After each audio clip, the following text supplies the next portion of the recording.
Let's podcast alongside Joe Giglio. I'm Joe Ovies, back inside Eford Studios in downtown Raleigh.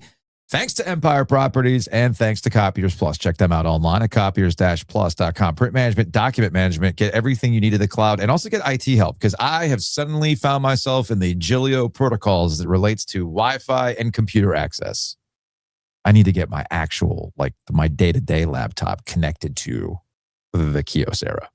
So I find myself in your situation. Jerome will take care of you. And that's exactly what they'll do for you too. So it goes beyond just getting the piece of equipment. It's also getting service to go along with it. So hit them up, copiers-plus.com. Big thanks to Hayes Permar for filling in yesterday. I didn't realize you did the show from the arena yesterday. Mm-hmm. Look, man, I'm just going to say this right out of the gate because I know you did the hockey game was at 1:00 yesterday. 1:30. 1:30. Mm-hmm. It was also not lost on my brother that Hayes filled in on MLK Day. Yeah. And Hayes is our Black History correspondent. Yes. So he's like, very appropriate. I'm like, well, I was on my way back from Salt Lake City from a tournament. That's why I wasn't there on MLK Day. But that's neither here nor there. So big thanks to Hayes for filling in.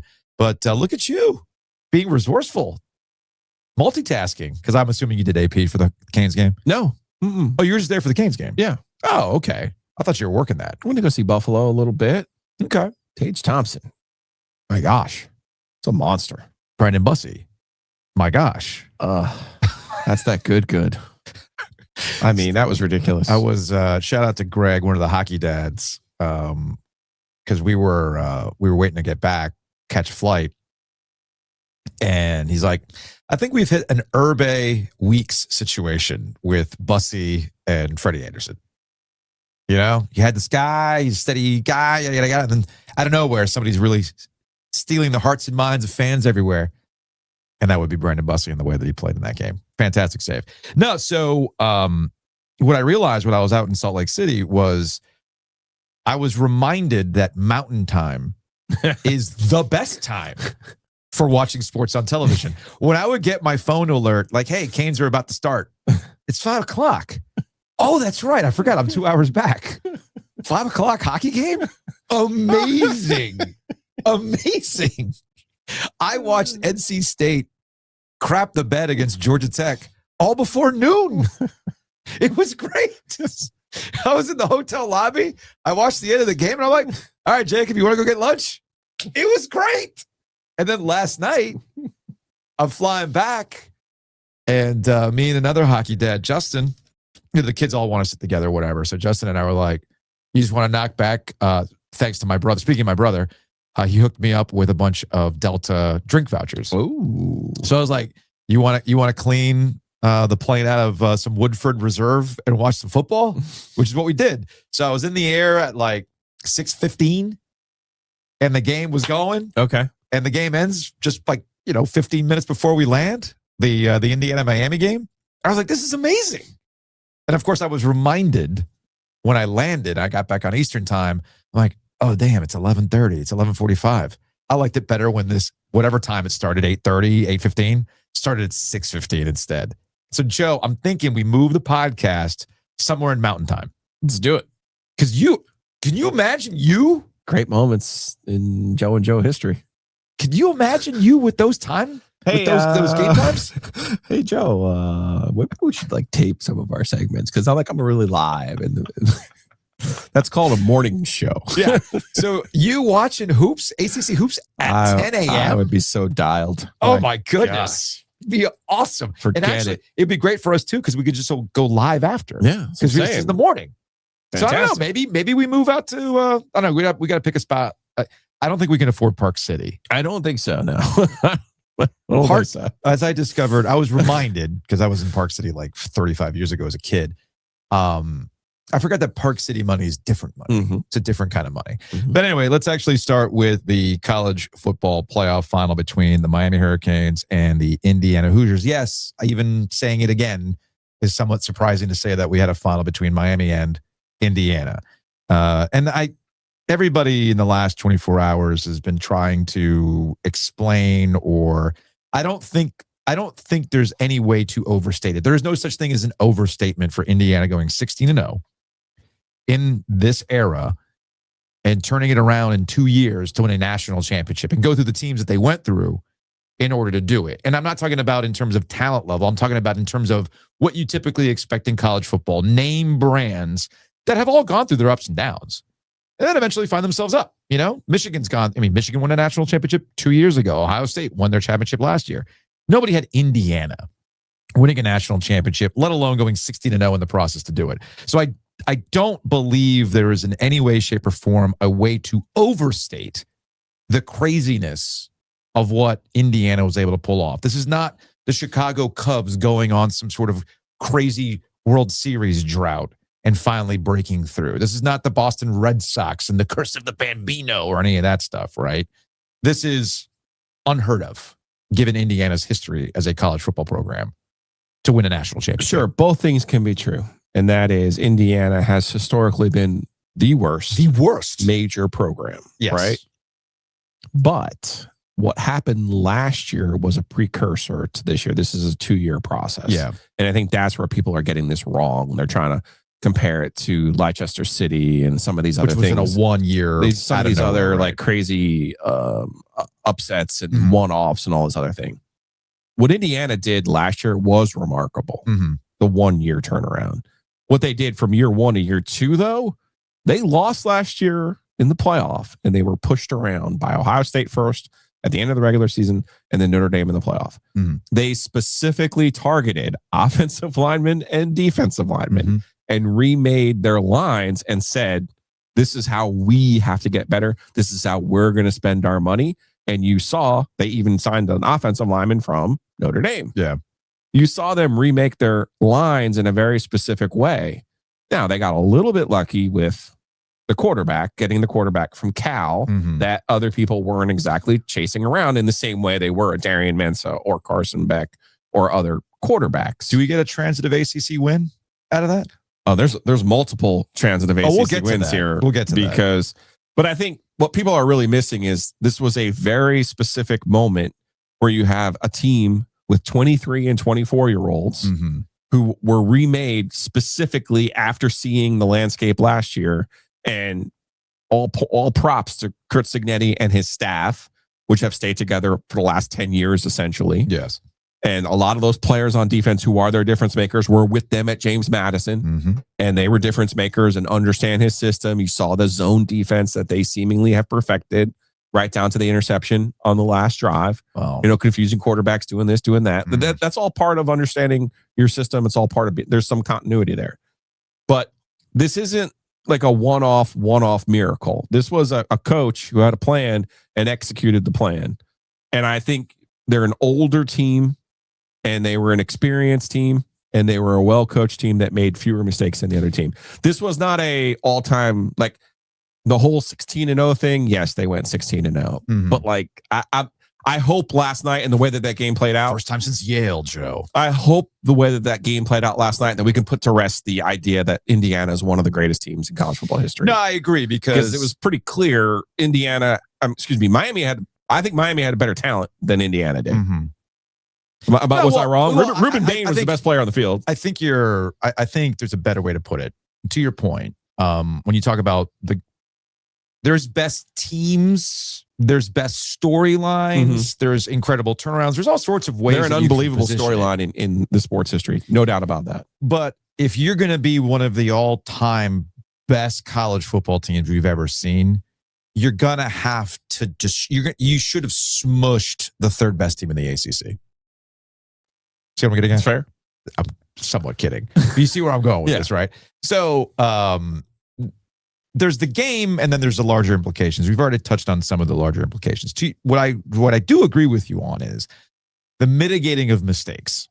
Okay, so one thing that we tend to forget about in sports, we get wrapped up in talent, which is why we got wrapped up in the whole who's got the best college football team of all time. Talent for talent, yeah. I don't think that you're going to put them over 19 LSU. I don't think you're going to put them over 0-1 Miami, right?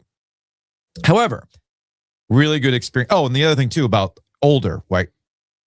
I mean, Indiana's not remarkably older than Miami if you look at their average age. Well, Carson Beck in his 700th college start. Clearly going to. Now, here's where we get into the mistakes part. winning football games oftentimes comes down to who's mitigating the mistakes.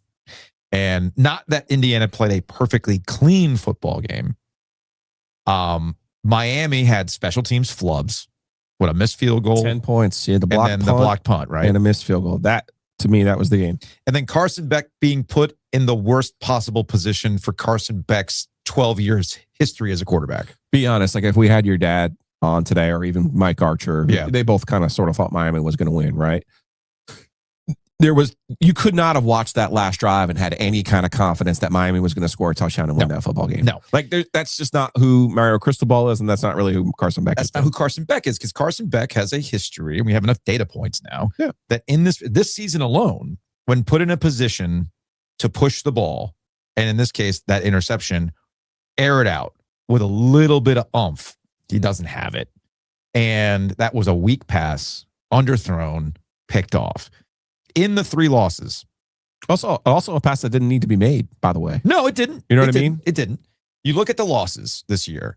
You've got the pick 6 against Louisville. Well, Louisville was a disaster piece, but yes, but the game ends on a pick 6. Mm-hmm. All right. And then in the loss to SMU in overtime, the crucial mistake was an interception by Carson Beck. Yep. I think David Hale at ESPN had the wild stat in that I think Carson Beck only has 6 losses in his career as a quarterback. 4 of those losses ended with him throwing an interception. So that's always in the back of the mind when you talk about Carson Beck. And when he's been at his best, has been a different position where Miami is in. They've been in the lead. But they've got put in that position, not because of Carson Beck. They got put in that position because Miami tripped over itself on special teams. Crucial mistakes in that regard. Because I thought Miami did a good job of adjusting in the second half and limiting Indiana, who I thought was pushing it was a rock fight where they were both pushing each other around. First half was gross. I think Indiana's defense acquitted themselves really nicely in the first half of that football game. But I think Miami finally settled down and really honed in on stopping Indiana. But this also gets to, Fernando Mendoza and what's the through line here, right? You've brought this up a lot when it comes to Miami and how they've lost this year. There's a through line, okay? Louisville, what are they made up of? A bunch of guys from South Florida. Some of them even transfers from Miami. SMU, what are they all about? A bunch of guys who used to play at Miami and a bunch of guys from South Florida. With Rhett Lashley, who has the connection to Miami. And then, of course, in the national championship game with Fernando Mendoza, who was a Miami fan growing up, but it goes deeper than that. And as my dad texted last night, because my dad was actually pretty zen about last night. I think he was just happy that Miami even just got back to this point. But he texted me and he goes, it would take a Cuban to beat Miami in an odd year. And there's that through line again, a Miami kid. We heard the Manny Diaz. He wasn't given a walk-on opportunity or whatever it is. And he kind of goes around. He was at Cal, all that kind of stuff. He ends up here, and here we are. And then, of course, there's even more Miami-esque connections here, which are insane. Yeah, and this is going to get us to the Triangle Championship by proxy. Oh, my goodness. But D'Angelo Pons, the person who blocked the punt, is from Miami. Mm-hmm. Jamari Sharp, who had the interception, more on him in a second, is from Miami. And then, of course, Fernando Mendoza, the 4th down draw play, which was a great call by Curt Cignetti. It was a design play that they kept in their back pocket for just that moment, of course, from Miami. So South Florida, a bunch of South Florida kids. Curt Cignetti spent the first portion of his major college coaching experience with Chuck Amato, who Chuck Amato, Florida State, helped Bobby Bowden win championships with players from South Florida. Chuck Amato comes to NC State, tries to build a program modeled after Florida State by recruiting players from South Florida. Curt Cignetti was on his staff, was one of his top recruiting guys. The state of Florida has always been that through line for teams who can pop up and win something. You're like, well, how'd they do that? And you always invariably go back and you look and like, oh, shit, they got a bunch of guys from South Florida. Yeah. Oh, hey, they got a bunch of guys from Texas. Oh, that's really weird. How'd that happen? Yeah. So Curt Cignetti takes the Chuck Amato playbook, going to South Florida, Pons, Sharp, and Mendoza. Now, Sharp in particular, I did not realize this until they showed the clip at the end of this game. It was the post game. Neither did I. It was the post game. Yeah. Jamari Sharp is the nephew of Glenn Sharp. And you're sitting here, if you're not a Miami fan, I heard I think it was Reese Davis say Glenn Sharp. And immediately my brain goes, Glenn Sharp. Oh shit. There's no possible way. This is some Simpsons time machine bullshit. Glenn Sharp is the defensive back for Miami in the 2002 season when he was called for pass interference against Ohio State, the most infamous call perhaps in college football history. He was the defensive back for Miami who was called for pass interference on Chris Gamble in the end zone, which led to Ohio State winning the national championship. His nephew, Jamari, is the one who intercepted the pass from Carson Beck on the final possession for Miami in this football game in the national championship 24 years later. That is like, talk about the gemstones. Dr. Strange can't even move those around. Okay? Yeah. So we have that through line of those players. Older team, talented team. Indiana was talented on defense. I think people kind of misunderstood that. This gets to the larger implications. There's the game. And look, man, tip of the cap to Indiana, man. They've been who they've been all season long. And running backs were really good, I thought. And Indiana's running backs were really good. And any championship team, no matter the level of talent, no matter the season, they're going to have games along the way where they get scares, right? They almost lost to Penn State after Penn State had moved on from James Franklin. You pointed this out last week. Game for game, Miami did a better job against Ohio State than Indiana did against Ohio State. They needed a field goal to win that game, but they got the field goal, right?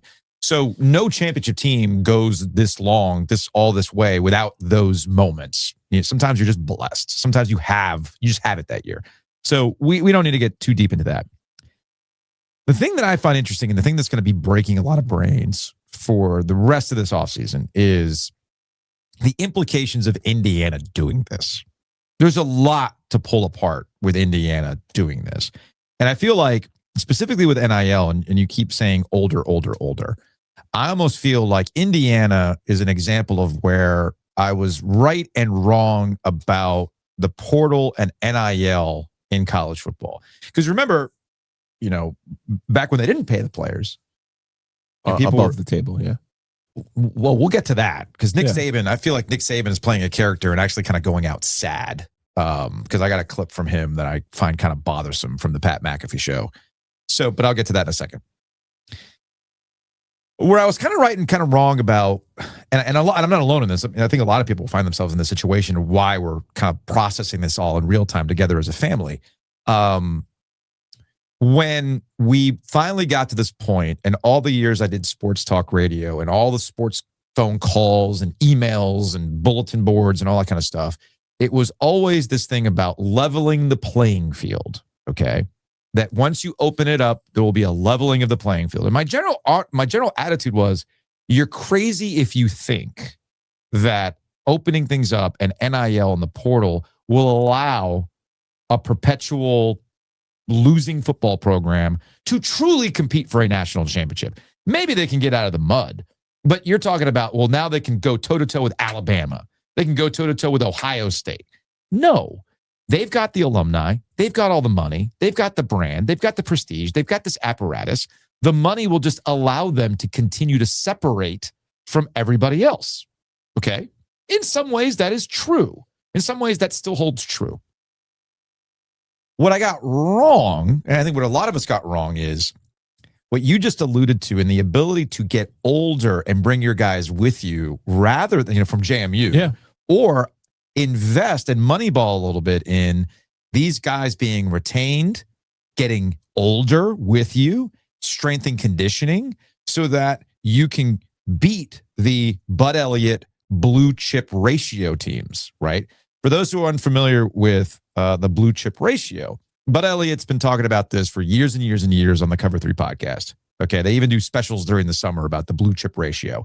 And he will predict based on who's got the 5 and the 4-star guys, mostly 5-star guys, who's going to be in a position to win a national championship. And usually it comes out to about 15 teams. Based on if that. Yeah. And then once you get outside that, and we're talking about even at the tail end of that 15, we're really stretching it, right? But typically the national championships come out of that group of teams that wins on the blue chip ratio. What NIL was able to do is it's like the same argument that used to happen back in the day with baseball and the Yankees, in the Jeter era Yankees in the 90s. Okay. Remember back in the day, it was, well, the Yankees are the evil empire. They can just buy whoever they want to buy. They got all this money. I'm like, yes, But the trick was they were able to maintain their farm system. They were able to bring guys up. And while the Marlins could have a blip, they didn't have the money to retain any of those guys, right? Yeah. But the Yankees could do what? You could have all these legends of Yankees past winning World Series because you were able to retain them as they went on rather than being lost to free agency because they were chasing the bag somewhere else. And you notice the through line there when the Yankees started to fall off is they started to believe their own hype and they started to buy people, right? Rather than just invest in what they had in their farm system. So it's almost like the Yankees of the past where that money that you have at Indiana is like, think about it. In classic college football sense, if Indiana pops up like they did last year, what would typically happen the following year? Oh, fall off the face of the earth. Every single one of their players who are worth a damn are gone, right? But at Indiana, with the investment, they were able to bring the guys back. And then supplement it. Right? Smart choices. So that's where ultimately I was wrong about the NIL aspect of this. And I'm not alone in thinking like that. Well, you know, we have a lot of historical knowledge. Yeah. So let's go back to Miami in 2001 and why they are truly the greatest roster of all time. Yeah. You had Clinton Portis. You had Willis McGahee. You had Frank Gore. Okay. And these are all running backs. Willis McGahee was like a 2-star or whatever. You were able to stockpile talent. You can even go to Alabama. The pandemic year was Saban's actually best team. Sure. The 2020 team. Sure. Didn't have the best quarterback, but that was his best, like A through Z. Yeah. Stockpile talent. And that's where I think we saw the erosion of Miami and Florida State. Remember, is when FIU came up, is when FAU came up. Central Florida and South Florida. Follow me here now.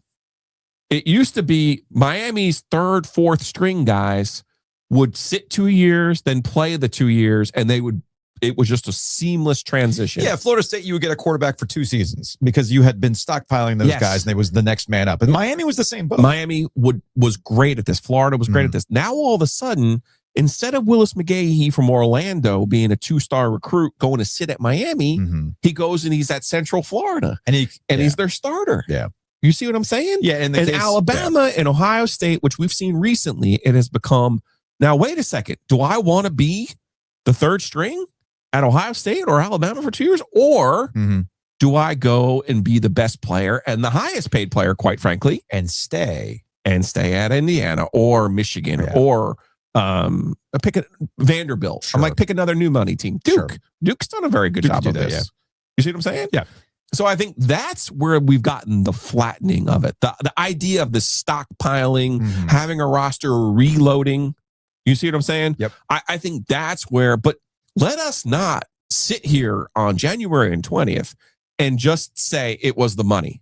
No, it was not because Carolina looked at what Indiana did last year and invested in Bill Belichick and said, if Indiana can do this with Curt fucking Cignetti, we're going to go hire the greatest coach of all time, throw a bunch of money, let him spend a bunch of money, and we're going to snap our fingers and be in the playoff the same way that Indiana did. Yeah, you and I are in agreement on that. That's where you have to give Cignetti, Indiana's AD, Mark Cuban, who's playing the role of John Pryor here.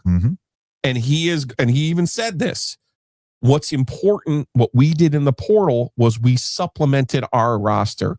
We didn't go chasing the top quarterback. We didn't go chasing the top receiver. They believed in their strength and conditioning. They believed in I forget it was you or me who said it a couple of weeks ago when it comes to, we've seen this in college basketball. How do you pull this off in football? It's easier to do in college basketball. Because there's too many moving parts. There's too many people. That's why it's been remarkable what he's been able to do. We see it every year in March where, these uber talented teams get got by your boy, Mike Young, and a Wofford squad, right? And older, been together. They've been together for a long time. They understand the deal. And you notice, remember when Virginia Tech won the ACC championship, he basically brought all those guys from Wofford with him. And they were experienced. They knew how it was cohesive. I mean, shit, not that I'm going to bring up too much youth hockey today, but I literally saw this on Monday in Jacob's championship game. So the kids made it to the championships out in Utah. And the team that we saw was a team that had been playing together since 10U. Think about that. Since 10U, they've all been together. So when I saw them play, I'm like, oh, wow, all these kids know each other. There's cohesion. They are well coached. They're doing all the things right. Whereas we're still in the process of figuring things out. when you're mixing and matching new kids that are coming in and out.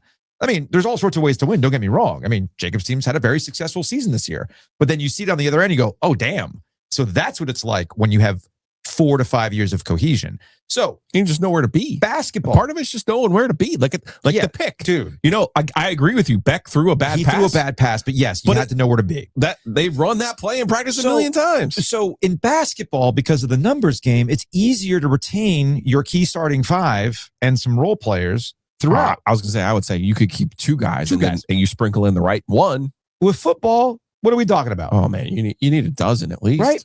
So all these guys that Alabama never would have recruited, but absolutely would have plucked, stay. And it led to this moment. Now, would it really be that far-fetched, though? I know where you're going, but would it really be that far-fetched to think that Pons, the guy who blocks the punt from Miami, would have been a backup at Miami? Yes. Is it that far-fetched to think Sharp, whose uncle played at Miami, would have been at Miami, grew up in Miami, would have been at Miami? Is it that far-fetched to think if there was any kind of coaching continuity at Miami and they hadn't gone through Cam Ward and Carson Beck and all this other stuff, that Mendoza, like a Phillip Rivers, like a Joe Pate, there's probably somebody on the staff who looks at the kid and goes, he's scrawny, he's this, he's Give that. Him time. But hey, kind of like a Bernie Kosar, put him on the practice squad, let him run the practice squad, and I bet you by his 3rd year, he'll still have 2 years of eligibility. Hey. Like, it's not that far-fetched to think that these 3 kids from Miami proper would be on Miami, and the result of this game is something completely different. And I think it's just really important that we give Indiana credit for using the money the way that they did, but also coaching the team the way they did, the continuity that they have. Curt Cignetti has broken college football. He's completely broken college football. The second part of that for me is, while you say the story, it is a tremendous story. It's a tremendous story. But it's not the same heartwarming Hoosier movie story as they're trying to make it out to be, because you are talking about guys who began their career at James Madison. You are talking about guys who began their career at Cal, Notre Dame, bringing in the left guard from Notre Dame and having these hired guns, the running back from Maryland, the receiver from. That's part of the new college football. But my brain triggers, again, listening to the announcers. They talk about the linebacker. Oh, he's in his 6th year. And I'm like, what are we talking about now? Like, just watching the game, and it's like I'm ecstatic for Indiana and the success they're having, but that wasn't really the story that we want it to be. This idea that plucky Indiana back in the day could have gotten, my team's on the field, my team's on the floor. You know what I'm saying? I think what's that happening, era is dead. That era is dead. Yeah, dead. I think this gets back to how I started the show today, in that I think we have run out of ways to try to talk about this Indiana team. So you start to go into these places that might not make a lot of sense. And I think we're actually seeing it, to close this segment. We're actually kind of seeing it with the whole idea of, well, who's the next Indiana? Right? I'm like, no. There isn't one, okay? Because this is why I get to the point of, you have to keep this specifically to college football and the culture of college football and what we've always known college football to be. Indiana was a team that you never thought about in terms of football. Indiana, as we mentioned, is historically the worst major college football program. That's not an opinion. In history. Okay? So when you bring up the next Indiana, this is not a program that once ran hot in the 80s and you're bringing them back. Okay? We're not talking about Miami here. We're not even talking about the next, Tennessee, Michigan, Nebraska. It's this. The next Indiana is actually here. Well, it almost has to be, right? Right? Because I was thinking about this when people keep asking, well, what's the next Indiana? I'm like, well, no. Like, there's certain criteria.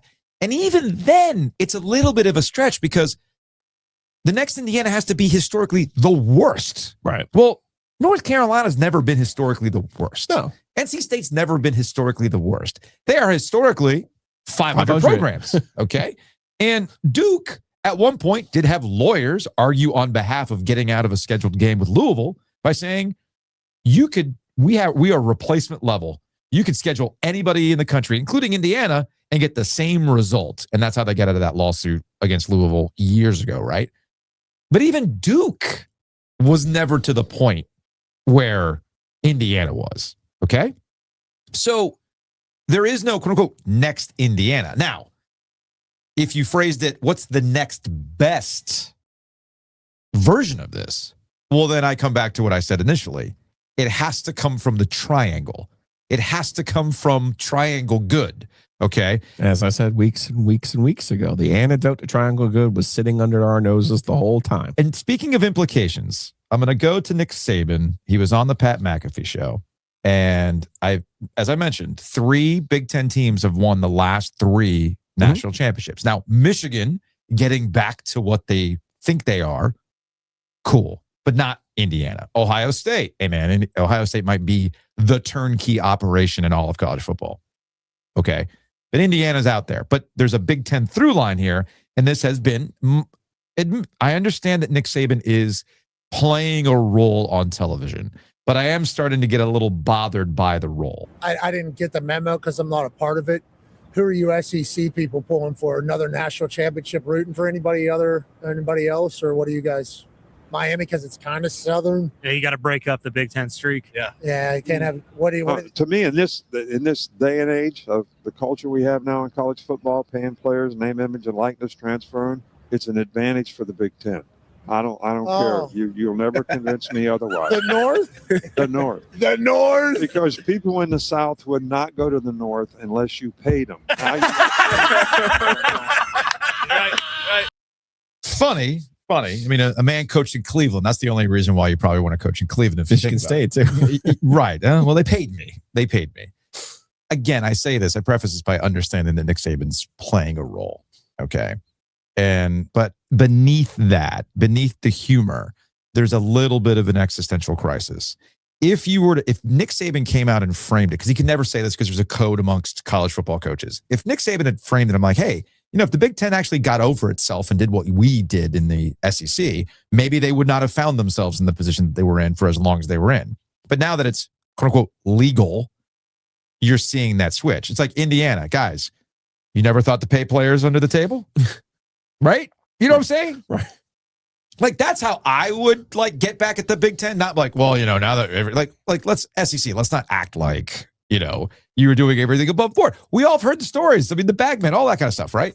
So there's a little bit of how you position the Big Ten getting here. And actually going back to what I said about what I got wrong about NIL and all that kind of stuff. I think Nick Saban's kind of seeing this in real time as well.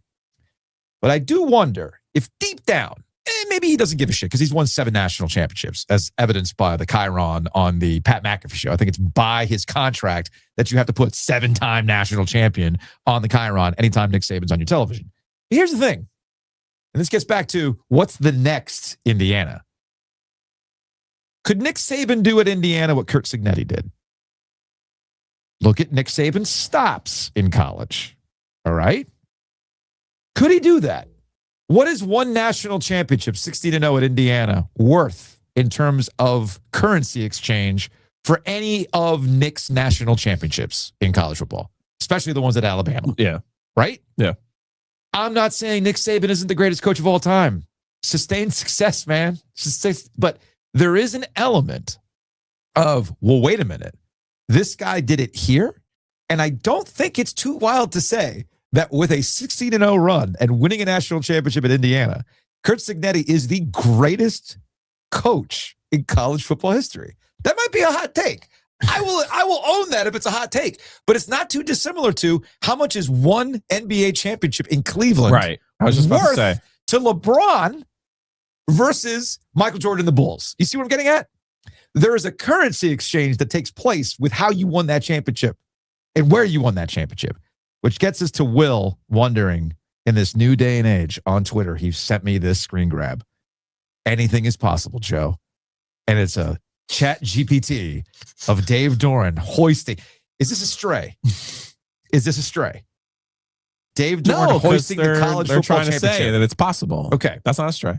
Okay. I'm not adding that to the list. So that's where we're at. I think we can agree that the next Indiana has to come from the triangle? Yes. Okay. It has to be State or Carolina.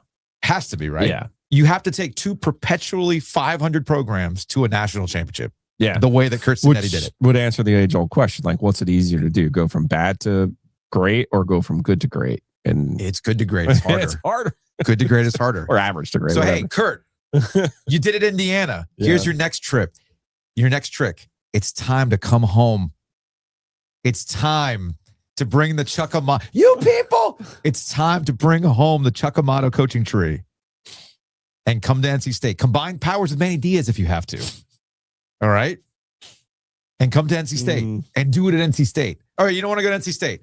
You want to get your brother and you want to go to Carolina. All right? What's Frank up to these days? Frank on staff? I don't think he's on his, no. Okay. Get Frank. Yeah. You know? Bring Russell Wilson in. Because he's not going to be playing football. Give me a super team of coaches, all right? The dream team.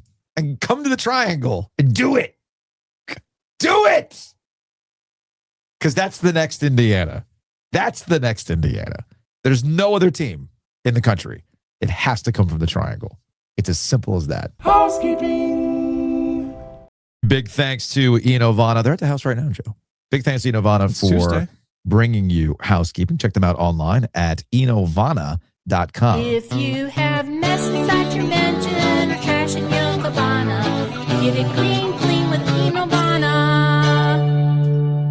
I got in last night at RDU, walked past the Bond Brothers location at RDU. They're going to open here soon. Our friends at Bond Brothers who make OG Light.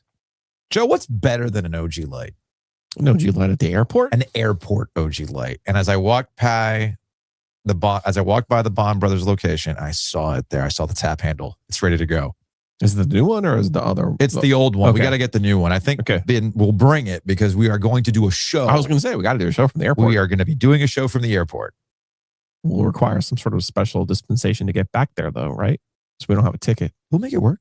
Okay. I'm not worried about it. I'm sure there's some sort of employee pass or something. No, we got it. It's all the logistics are figured out. Oh, okay. The only thing that needs to be figured out is do we have an Ethernet. Connection? And that's that. Perfect. And I'll use my computer so the camera doesn't freeze, apparently. Yeah. Big thanks to Mikey P. Go check out the Secret Stash, the OG.shop. We've got our new NASCAR-inspired shirt with our corporate champions on it. He is working on a Forever Grateful shirt. I'm very excited about the direction of the Forever Grateful shirt. Oh, man. It's going to be good. It's going to be good. So in the meantime, head on over to the Secret Shop, the OG.shop. And another quick note, I did this last year. And we've talked a lot about Destination Dayton in the last year. Well, there's another Destination Dayton, and that's to get the Enloe Indoor Percussion Ensemble back to Dayton for the WGI Indoor Championships. I didn't know if you knew this or not, Joe, but indoor percussion Enloe is a rapidly rising force. Rapidly rising force. And last year, Caleb's junior year, they won the AIA gold medal, the state championships. And then we went to the WGI World Championship semifinals. That's the first NC ensemble in 10 years to reach that level. Okay. So it is a rapidly rising force. Rapidly rising got me. You say reckoning, I say rapidly rising force. Okay. So, all seriousness. Last year, my older son, Caleb, he's a senior now at Enloe. They had a really, really cool opportunity to go to Dayton. And remember, I had to chaperone that one. It was very amusing. But they got to raise money. You know, Wake County, there's only so much money that goes to the arts programs, which is fine. I mean, I totally understand that. So a lot of this is reliant on parent donations and your donations from last year. In fact, we raised so much money last year through the podcast to help out the Enloe Indoor Percussion Group that we got our logo on the show shirt this year. Oh, cool. Yeah, so the OG Media logo was on the show shirt this year. So what you can do is you can go to givebutter.com/Enloe Indoor. Again, that's givebutter.com/Enloe Indoor so that they can head to the WGI Percussion World Championship. Because it is the sport of the arts, Joe. The sport of the arts. Big thanks to our friend at Brassfield Accounting, Chris Brassfield. That's what people reaching out like, wait a minute, he's doing taxes now? Yes, he is doing taxes now. So hit him up, brassfieldaccounting.com. In fact, I have some tax documents I got to fill out. I didn't realize that being the team manager for the Junior Canes 14U Red Team required a W-9. Had no idea. I did get a stipend. I didn't think it was that much. I didn't realize it required a W-9, but Did you make more than $600? I believe I did. There you go. So here it is.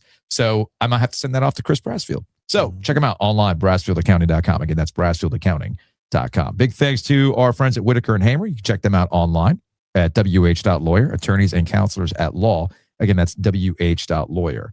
I saw a lot of quarter zips at the airport. A lot of business travelers. Quarter zips are the go-to. Mm-hmm. But I didn't see. They looked uncomfortable. They didn't look like they were hitting right. Didn't have the right ones. Didn't have the right ones. They need Roback in their life. So if you're a business traveler and you want to be comfortable your entire time from wheels up to touchdown on a plane without much air moving, well, may I suggest a Roback quarter zip? Head on over to roback.com. Check them out. Use that promo code OG20 to save 20% off your order. And of course, our friends at NC Grill Rescue. Check them out online at ncgrillrescue.com. No need to bury your barbecue. Call NC Grill Rescue. And now it's time for your NC Grill Rescue of the week. The Hayes rescue you yesterday? Did you need any technology rescues yesterday?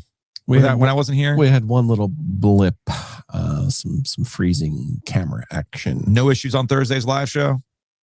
What was Thursday's live show? Oh, with Alex? Yeah, you had Alex and you had our guy Archer on, right? Yeah. No freezing of the camera on that when Archer was in studio? No, because I didn't pull anything up. So maybe you troubleshooted it yourself? No. Look at you. You don't need a grill rescue.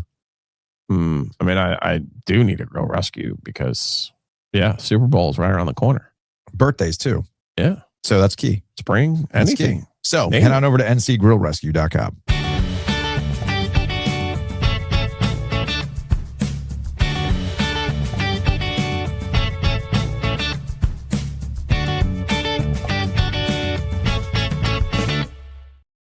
Joining us on the Heister Automotive Group hotline, where you can buy and sell your car with our friends at the Heister Automotive Group, is Brendan Marks, the Athletic. Brendan, what's going on, man?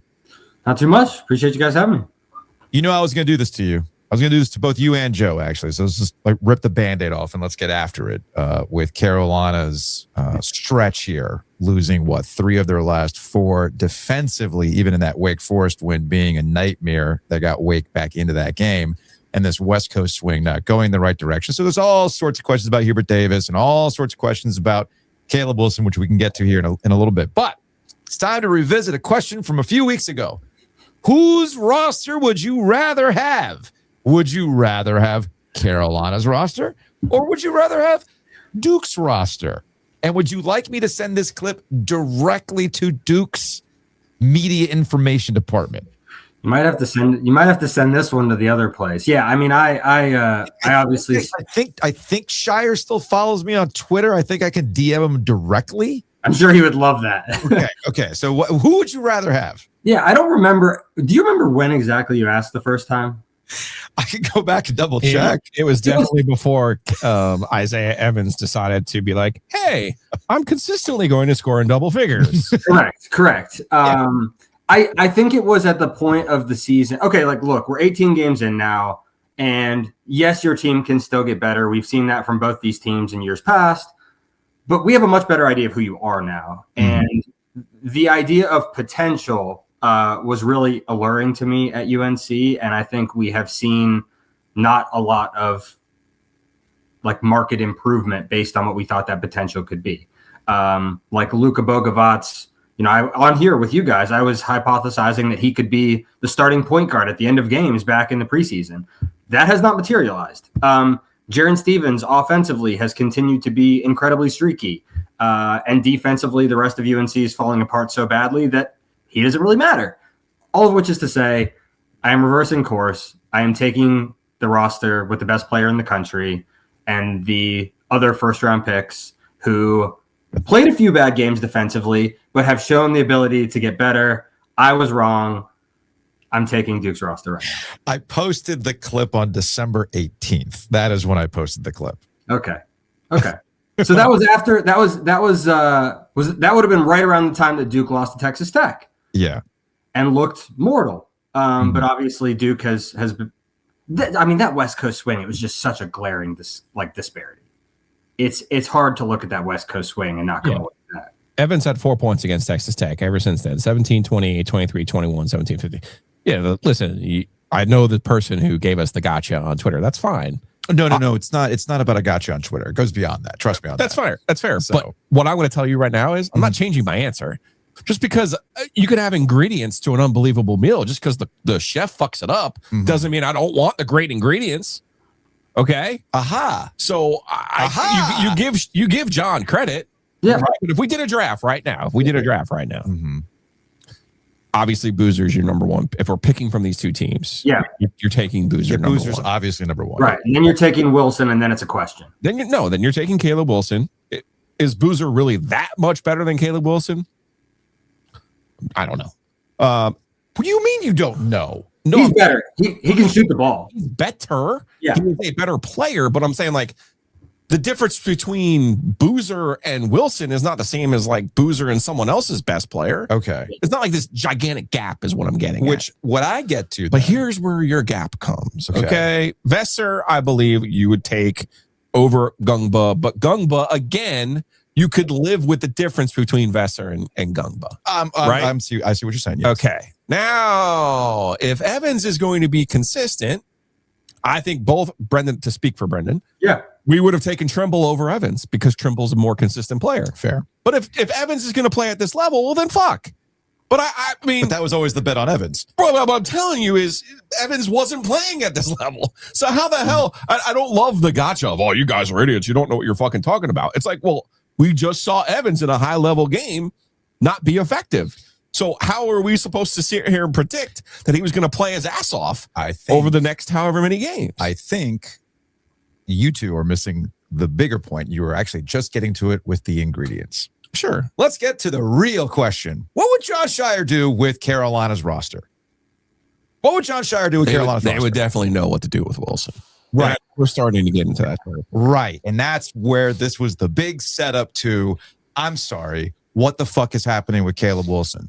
And there's one thing that I said at the beginning of the season, and I'm going to bang on this because I guess I need to do a better job of this in 2026. And reminding you that, yes, I also know what the fuck I'm talking about. And I said back in October, back at ACC tip-off, Caleb Wilson might be that dude. And the three of us are very excited that Caleb Wilson is talking that talk. And he's got that talent. And Carolina hasn't had a guy like this in a long time to be this hype about, right? You know what I never question at Duke? When they bring in the freshman? He's that motherfucker. And we're going to make sure he's that motherfucker. To borrow a phrase from you. Yeah. Okay? Yeah. You know what I do ask That's fair. at Carolina? When they got that superstar freshman, well, you see, we have a process here. And, we have other guys ahead of them. And, we didn't used to let freshmen talk. They didn't even used to play back in the day, right? So you got to tell me at some point, Hubert Davis has to tell his team, I don't give a fuck what's happening. Give him the fucking ball in the second half. What am I taking crazy pills here? No, not at all. Ball, like I get it. Like you don't know ball. I don't know. You got this superstar freshman. You're not giving him the ball. How are you going to win games if he's not getting the ball? Yeah, it's got to be more consistent. It just has to be. It just has to be. And spare me the bullshit defense. Well, defensively, blah blah blah blah blah. Nobody on that team's playing good defense. You're going to win games one of two ways. The old Herb Sendek. Yeah. You can either stop the team from scoring more than you, which they can't do, right, or you can score more than them. Which Caleb Wilson is capable of doing. This might be older than Brendan. I was going to save this. What's that? Now that you mentioned Herb Sendek. Ah, yes. We've invoked Herb Sendek on this program. What do we got? Oh. Drop corner. Oh. We have a loyal OG shit. listener in Memphis named Eric. Yes. Look at what he sent us. Wow. This is older than Brendan. Yeah, I'm not going to lie. I'm a little turned on right now by that. I will tell you guys how old I was for that photo. How old was Brendan Marks on November 19th, 1999? The best part. Oh, yeah. Oh, That is the best part. Tonight's inaugural game for NC State in the entertainment and sports arena marks the beginning of many wonderful events for alumni, students, fans, and friends of our university. It also highlights the culmination of a historic partnership to NC State, State of North Carolina, Wake County, the city of Raleigh, the Centennial Authority, and Gale Force Sports and Entertainment. Tonight, you are part of Wolfpack history. We thank you for your support. For those who didn't recognize the pictures, Chancellor Marianne Fox, Athletic Director Les Robinson, and a very young, old-looking young 35-year-old, 36-year-old Herb Syndicate. Yeah. Amazing. That's pretty cool. We're And framing this. Yeah, for sure. We are framing this. We've Yeah. been wondering, what are we putting on the wall behind you? Yeah. That's going on the wall behind Yeah. you. Sorry, Michael. So let's see. From Eric Brosefs, a few weeks back, I heard you mention that you'd like one of these for the studio. Not Yes. sure if you've received one. No. I do enjoy what you guys do. It helps me pass the time on airplanes. Your listener, Eric in Memphis. I am getting this framed this week. This is amazing. Immaculate. This is immaculate. CPNL doesn't even exist anymore. That's a relic. That is beautiful. Remember when jerseys used to be baggy, guys? Look at that. We used to be a proper country. But look at that coaching staff, please. You got Well, a little see, Sean Miller. We got Sean. Our guy John Gross. That's right. Gross is here. Wow. We got Larry. Who else is on this staff? Not the genius yet, though. That's right. Oh no, let me see. No, Not yet. Because Hunter's they not didn't there make the yet. tournament that year. Hunter didn't show up until He only made the tournament when Larry Hunter got Larry Hunter there. showed up. R.I.P. Rest in peace. Yeah. Anyway, that's amazing. And actually, that poster will lead us to another portion of this conversation with Mark Brendan. Phelps, the Phelps, source that's who it for was. David Glenn's source. Yes. Yeah, sorry to call him out there. It's been long enough. Kenny Lynch, Exposed. Cornelius Williams, David Thornton, Corn Dog. my guy Levi, I had classes with Corn Dog. Solomon, R.I.P. Solomon Grundy, Keeter Meter, Archie, Justin, my guy Justin. Oh, are you kidding? This is the Preacher to the Stars. Oh, that's right. It's got Hillsong guy on there. What's Yes! his face? Oh, wow. It should be on the back of the. I can't remember the guy's name. Carl Lentz. Yes, it's got That's Carl the Lentz. Justin Bieber. This is the guy who broke up the Cavaliers. Wow. Oh my God. That is a collector's. Joe, item. hurry. Get I it out of know, my I hands know. before I say it. Yeah. This is getting framed today. I didn't realize Carl Lentz was on that. I'm getting this framed today. Anyway, Sorry. That's Sorry. fine. It's You fine. It's said her, but I just. hey, It's look, incredible. It's incredible. but well, and that, like I said, that poster with NC State moving over to a new arena in 1999 does loom large in this conversation as we progress, as it relates to Carolina. But as it relates to basketball specifically, right now with this roster, I get that the focus has been on the defense. I understand why, but I do feel like when it comes to defense, it's a cliche, but I believe in the cliche. There's a personal responsibility as a basketball player to play defense. There's a little bit of like, hey man, I can't teach the effort to go out there and defend. I can only lead you to the water. I can't Right. make you drink. And if you don't want to commit to defend, well, that's why Will Wade acts the way he acts earlier this year, right? So defense is a mindset. Defense is a want to thing. So that is whatever. As a coach, though, you can try to mitigate that, and it gets back to the I'm in crunch time. I got to get back in this game where I got to stave off a blown lead or whatever it is. Maybe I should get my best player the ball more, and that's a directive that comes to your guards. Get him the damn ball. Yeah. How he only has 2 touches down a stretch in a loss to Stanford. How he goes through another drought in the Cal game. I get the free throws were missed and all that kind of stuff. Weight game too. The weight game he gets a drought. simmering. So to bring this back, as we got a little distracted here with amazing memorabilia, why isn't Caleb Wilson getting the ball?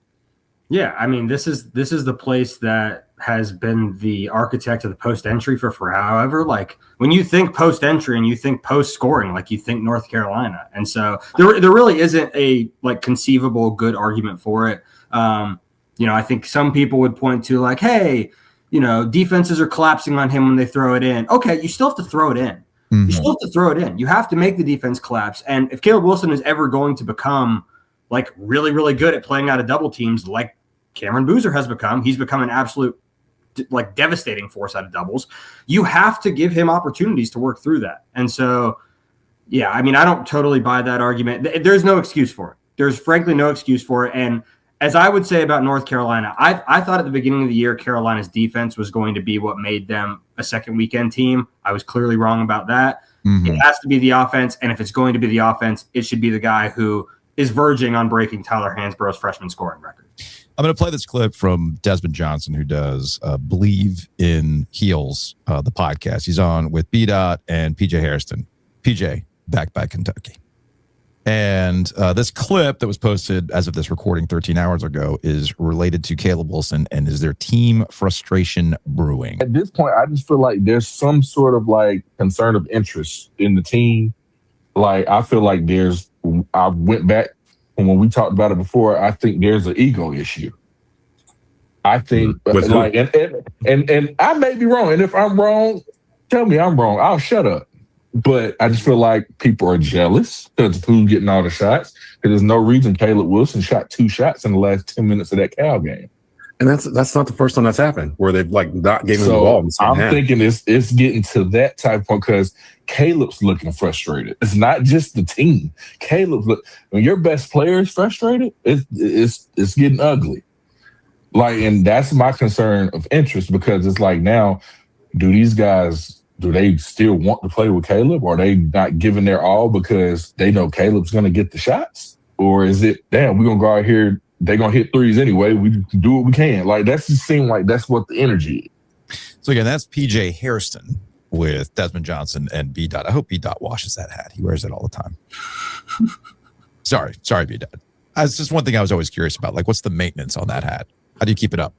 Anyway, so this is part of the year-to-year proposition. Yeah. This is part of understanding, like, hey, this is the hierarchy of our team. This is how we're going to work.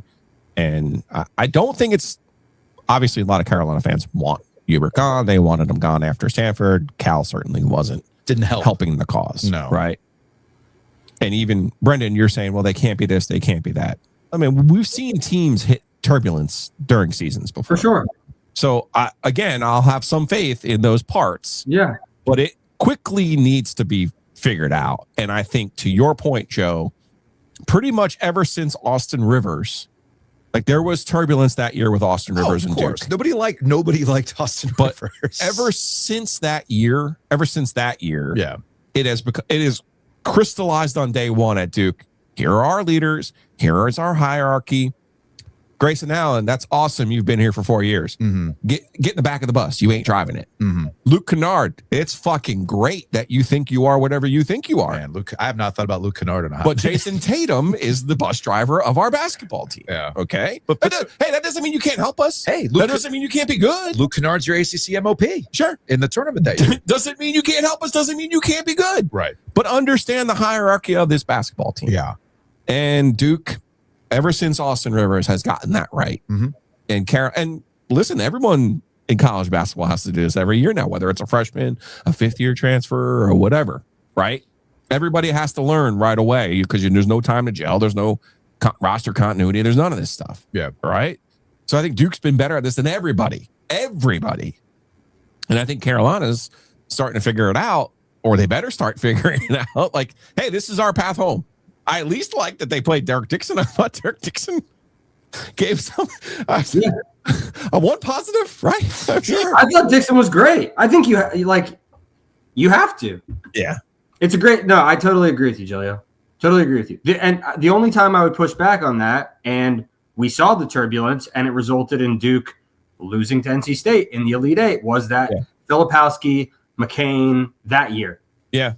And there was because McCain should have been the best player. Yeah. Who was the bus driver that year? Mm-hmm. That's the only sort of comparison I can think of. But and yet they still got to the Elite Eight. That was their bad year. Right. Now Carolina has had this the last 2 years with RJ Davis. Yeah. Carolina's had this the last 2 years with RJ Davis. But if you look at the year they missed the tournament as the preseason number 1, I would argue this was a similar problem. Who was the bus driver that year?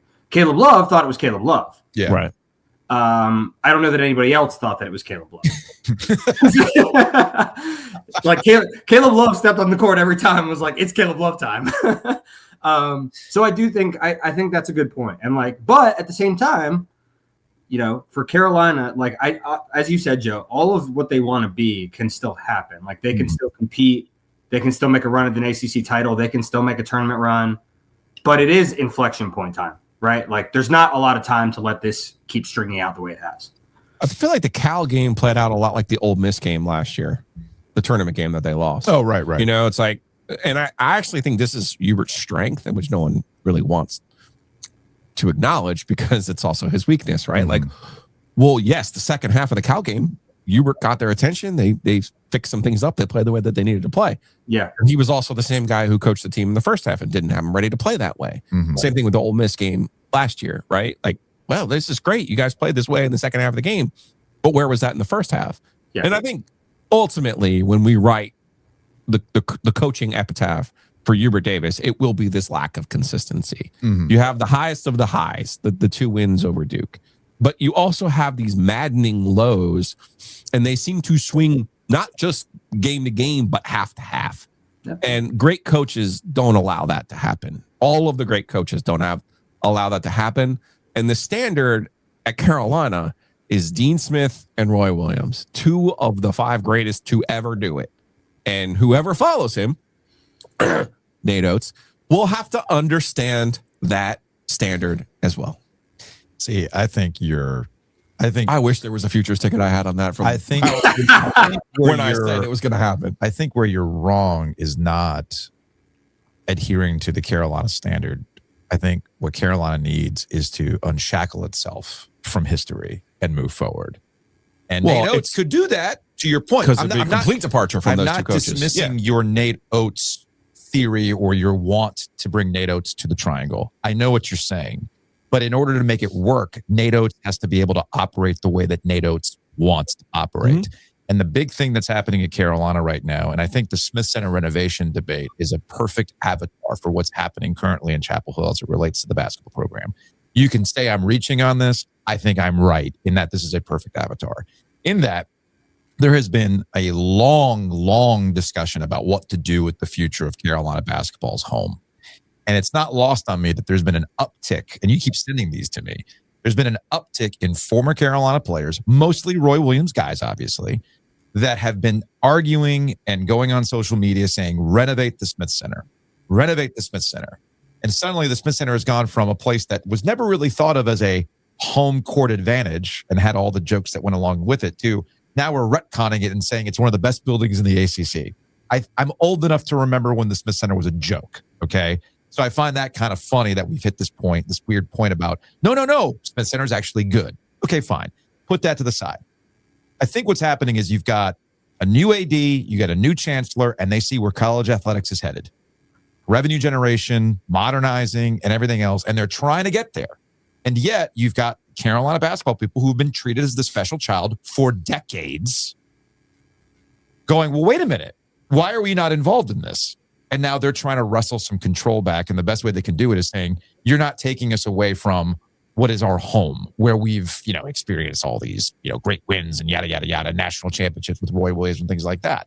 I see what Carolina wants to do. I think there's a way to meet in the middle, but you can clearly see that they're not on the same page of getting where they need to be. And that's because Carolina basketball wants it one way with the old guys that have been around for a long time. And then the new people who are trying to drag Carolina in a different direction. Am I misreading that, Brendan? Because we saw it play out with Bill Belichick in football. And that's football. It's almost like a hobby. Fine, do whatever you want to do with football, man. You want to make it work, do what you want to do. But don't touch basketball. And we're once again getting back to touching basketball, and that leads to problems at Carolina. I agree with your larger idea, but I would push back on two things. Number one, I don't think you can meet in the middle. I don't think there is a meet in the middle option here. Okay. I don't think there is. Right? Like, this is a fundamental thing at Carolina. Gotcha. This is are we going to be an on-campus legacy tradition? This is what the guy who passed away over a decade ago wanted. These, our history, like, are we going to be that? And I agree with you. Like, having been to a lot of the buildings in the ACC, the Smith Center is by no means like this tremendous home court advantage or whatever. I think it's too big personally. Mm-hmm. However, it is on campus. And as someone who went there and as someone who knows a lot of people who went there, the idea of moving that off campus, it is just fundamentally un-Carolina. So I don't think there is a meet in the middle option there. The other thing I would say is I don't know that you can separate this from the football piece of it, right? I don't look at this as just a basketball argument with the Smith Center. It is a totality Carolina athletics. Like, who are we going to be moving forward? Okay. Are we going to continue to go down this Bill Belichick, throw money at the problems for the first time in our history, be like the highest spenders? Are we going to, bankroll Nate Oates and we're going to build this mixed use space and all of a sudden we're going to have all this busing and we're just totally abandoning everything we've cared about? Or are we going to try to preserve some piece of it? So I don't look at it as just a basketball picture. I think it is a totality of Carolina athletic thing. And, the timing of this, like March and April, when Bubba Cunningham finally moves over to special projects and Steve Newmark comes on and sort of gets to spearhead Carolina leading into this new charge, especially if Steve Newmark is hiring a new basketball coach at the same time, one who, all due respect to the Bring West home, the few people who are still saying that. I don't even know if they are. Like, you have to go outside the family at this point. Mm-hmm. So can you do that and maintain some sense of this is what we've always been? And I think when you look at the rest of the cards on the table, they're all pointing at one thing. And the Smith Center staying where it is kind of the last bastion of the Carolina of old. And, you know, for better or worse, that nostalgia is the number one thing playing out in the minds of these former players, in the mind of Roy Williams, even if necessarily it doesn't position Carolina, when you look at the grand machinations of college athletics, maybe in the best way moving forward. Yeah. It's a challenge, you know, the push and the pull of what is our connection, what is our history. Brendan's been to Virginia. To me, Virginia is the best setup there is in terms of on campus, you know, knew the whole thing. You can make it work. Yep. And I refuse to believe Carolina, which probably owns all of the land at Carolina, can't knock something down and build. Like, we've all been to the arena in Washington, D.C., which is literally built on like a square block. Hey, guys, if you need some help from the engineers of NC State, I'm sure some of them can help you. Okay. But they want to move it out to what? The airport. No, that's what I'm saying. Like, which, you can, there's ways to do it. There's ways to do it. I'm not talking about RDU. I'm talking about the field. You would have students, though, after they beat Duke, you would have students sprinting down MLK rather than across campus. There's ways to do it on the campus. And it will require, man, oh man, all of Giglio's ideas always come home. UNC playing an ACC schedule at the Lenovo Center. Stop it. Stop. Hey, buddy. Stop. If you're going to renovate or do something on campus and you're not going to be able to play somewhere for a year. You can't play. Maybe even 2 years. You can't play at Carmichael?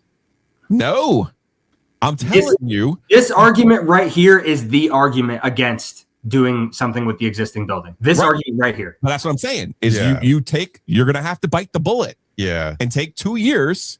You can play some games at Greensboro. You can play some games at Carmichael. They would rather play all their games at Greensboro. No, they would not. They would rather play all their games at Greensboro. They go to Lenovo. What are you talking about? What are you talking about? They would never. Their record at the Lenovo Center is fucking immaculate. It's easy to get in and out of. You have kinds of alumni in the area. Yeah. Like, what are you talking about? And what would be greater for Carolina than taking over NC State's building and beating them and showing them and outstripping them in attendance in their own building? If you're gonna play games, money off of it. What are you talking about? Just wait. If you're gonna play games at Lenovo and you're gonna play games at Carmichael and you're gonna play games in Greensboro, why not just play a few at Cameron? Play a few at the Joel. Just make it the whole Big Four. Just round robin that thing. Let's do it. Barnstorming tour for Carolina hoops. Who says no? They played on a cruise on a warcraft carrier. Come on, I guess Michigan State. However many years ago that was. But in all seriousness, that is one of the number one arguments against keeping it on campus and not having the temporary ability to try and navigate that problem to get rid of all. Like, you get the meet in the middle option, Joe. To your point. It is do that, figure out something in the short term, and try to appease everybody. That is the meet in the middle option. That's 2 years, though. It's 2 seasons. It's 2 seasons. It's short term, though. And they would love it. It's a short term trade. They would love it at Carmichael. I don't see what the problem is. Well, except the last time Carolina played there, they lost. Oh, was that an NIT game? No. That was the Roy Williams Wofford loss. No. That was at the Smith Center. State in 19. Reynolds. I was there. I was there too. I remember Wofford. They spread all the water on the Smith Center. Yeah, it was in 19. You said. Hold on, I'm finding this. Now I'm pulling it up now. Wofford. They lost to my guy Mike Young. I promise you, I was there. I even told Mike Young. Sorry. It was the 1920 season.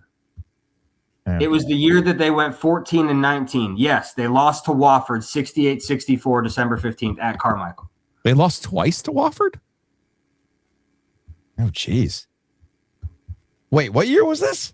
This was the Cole Anthony year. Oh, okay. So they lost twice to Wofford, you're saying? Yeah, they played that game at Carmichael. All right. Because I remember being there. In that game, do you want to guess who Carolina's 2 leading scorers were in that game? Well, now I have it. Wow, I thought they only played my guy once. Yeah, they allowed Wofford to make 14 threes. Storm Murphy. Yeah. Oh, It's 5 of that's them. a Storm Murphy game. All right, there you go.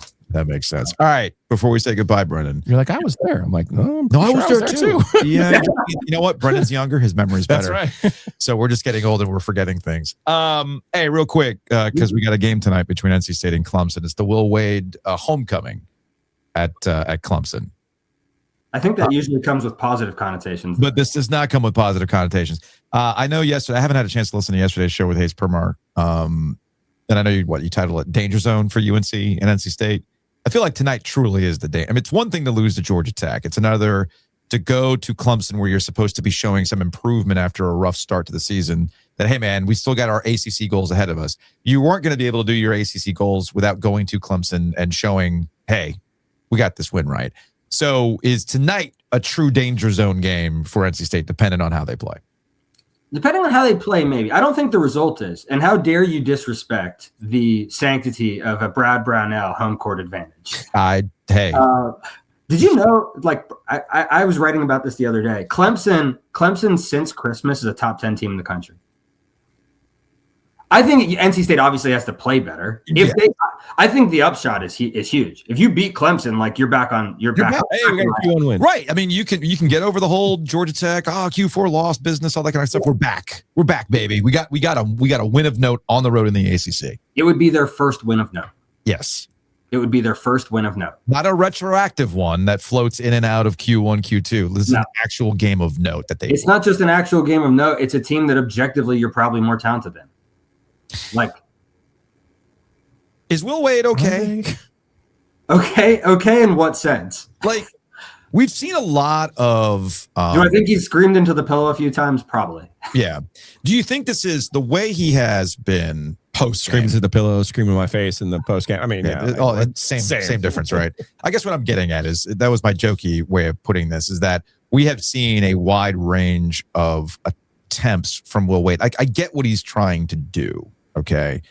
And he's tried just about everything. I am curious at what point does he stop in these settings or if he's capable of stopping, of just, hey, man, having like we lost. It is what it is. Let's keep it moving rather than everything being this big, like, well, what did Will Wade do after this game? No. And after the Georgia Tech game, it was we ain't getting on this rocket ship. It's like, could you not? I'll say this. You guys know this, right? And Gilio, you know this better than anybody. Those are external outbursts intended to be received internally. Yes. The one thing that I could see us going to is just him, for lack of a better term, shutting it down in the pressers. Yeah, we lost, being very diplomatic, and then just lighting himself on fire in Dale, and absolutely blowing them up. He's not going to stop trying. They're too good they have too much talent on this team to stop trying. Mm-hmm. Joe's making a face. They're good. They should not be losing to Georgia Tech, Joe. I think we could all agree they shouldn't lose at home to Georgia Tech. We can all agree on that. No, did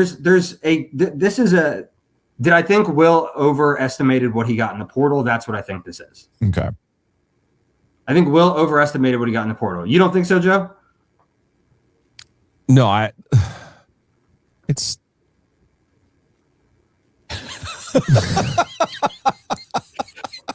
I think the two people who should be the most mad at are Andrew Slater and Will Wade. Those are the two people that should be most mad at themselves. Yeah. They put this roster together, right? I promise you I'm not being some sort of troglodyte. I promise you I'm not trying to be the guy at the table at fucking Moneyball. But it's like, guys, what did you fucking think was going to happen, right? Oh, Jerry Dang. Yeah, he's going to be the answer because he's big and he shoots a lot of threes. And it's like, man, at some point you got to get guys who you either have to be athletic, be able to shoot, or be big. Mm-hmm. They have like none of the qualities of teams that help, of players that help you. So I really am super curious how they convince themselves that, oh yeah, this is the answer. And this is like, they only have two people to blame. They have themselves to blame and themselves only for the construction of this roster. Now is the answer to this. Now. do they have better talent than Georgia Tech? I don't know if it's like I don't think it's like this huge. That was my summation for both Carolina and State yesterday, which I know none of them want to hear. There's really not that big of a difference between these teams. There's really not. No, there's a Spider-Man pointing at him. No. I'm talking about like in the ACC. The ACC at large. Yeah. I mean, you got Duke who's doing something, you know, and then you got Virginia who's breaking everybody's brain. They're great. We saw this last year with Louisville too. Where's Louisville, by the way, this year? They're kind of going through it right now. It's almost like it's a year-to-year proposition. It's almost like I don't know. Except the Duke. Except the Duke. It's a year-to-year proposition, and which baller-ass freshman are we going to get this time? But also new coach, right? Like the wheel's going to spin, and it's going to keep spinning, right? It's going to keep spinning. And I think my number one takeaway for both State and Carolina is you gotta go with some of this stuff. You got to go with the flow, fix what you can fix, and solve your problems, because that's the only way to do it. Yeah. Because ultimately you're going to get to the end of the season and see what happens. Like to Brendan's point, State goes to Clemson tonight and wins. Who cares about Georgia Tech anymore? Right. You are banging on the Will Wade sheets tonight. Yeah, you're all excited. It's going to happen. You're all excited, but then guess what? You're going to turn around and like get Syracuse at home and. You'll lose at Pitt. Some, JJ fucking KK Starling, whatever the hell his name is going to fucking bang 8 threes on you. And you're like, we suck again. It's like, just like, hey, let's just play all the games and see what the fuck happens. So how about that? To that end, and we will revisit this conversation at the end of the season, because you're sitting here talking about Will Wade and Andrew Slater and roster construction. And there's a classic case in college basketball, time and time again. Every coach has dealt with this when they deal with some success. When you have access to more, sometimes that's not a good thing. And when you have, like, I know what I can work with at VCU, right? Yeah. I know what I can work with at McNeese State. Jay Wright has been open about this. There was a caliber of player that was able to get at Villanova. I win a freaking championship. Suddenly, the world is my oyster. Yeah. You get a bunch of dudes, and you're like, Gary Williams. I was just about to bring up Gary Williams. He had a particular type of player that he liked that played a particular way. It got him to a championship in 2002. And then it opened. The world was his oyster. He was able to access all sorts of players he wasn't able to access before, and he was miserable. So it's almost like I feel Will Wade is just the next in a long line of coaches. He's not unique in this case. The next in a long line of coaches who had access to a certain pool, made it work really, really well. And then now that you have access to more, they're not particularly made up the way of players that you've been used to getting the most out of. And it all circles back to the top of the conversation in defense. There's a certain makeup of player with a certain pool that, hey, man, I'm here and I'm playing college basketball and I have a scholarship at a place like VCU because I have to play a tough-ass way. Not necessarily the case when you're in the open market and you can just be doling out money to guys to bring it over to an ACC squad like NC State. And say what you want about NC State. They've got more money in this particular than most. Yeah. I mean, it's really money. Georgia Tech. I mean, what did Josh Pastor tell us? Negative NIL revenue shares. Right, it's different, but slightly. Still. The money thing is huge. It's just like the payroll. I forget who it was. It was I think it might have been a different ACC coach who told me this, but he said, "Look, we're all trained in basketball. We know basketball. How many of us have business degrees? How many of us have ever been managers? How many of us have ever managed payroll?" And it's great that you can get a player like Darion Williams and you're allocating $4 million off to the side or whatever it is for him. But at the same time, like, okay, then you're thinking, I've got this much money for this position and this much money for this position. And just because somebody's the most expensive in the portal doesn't mean they're the best player. And we've seen that in college football. That's why Indiana won the championship. We've seen it in college basketball. Just because somebody's expensive doesn't mean they're worth the money. Ding, ding, ding, ding, ding. All right, man. I had to teach myself that with podcast equipment. Just because it's expensive doesn't mean it's good. Doesn't mean we can't make it work. Doesn't mean it's good. You're talking to somebody whose laptop is hanging on by a hinge. Could I have gotten a $500 microphone? Yes. Is the $250 microphone just as good and nobody can tell the difference? Also, yes. But now you can use that $250 to go get the framed schedule done. Hey, well, that and resource allocation. You know what? It's gonna be that kind of day. I'm gonna have to go to Jerry's Artorama and also get this bad boy framed. Oh wow! Devin Leary. It never happened. Holiday Bowl signed by Devin Leary. Joey Pritchard's a real one. Where's he now? Where's Devin Leary now? He's delivering somewhere. He's with the Ravens like practice squad or some shit. He's delivering practice squad reps. Sorry, that was uncalled for. Brendan Marks, The Athletic. Hey, man, we went way long, but it's a podcast. Who cares? We will talk to you later. See you guys.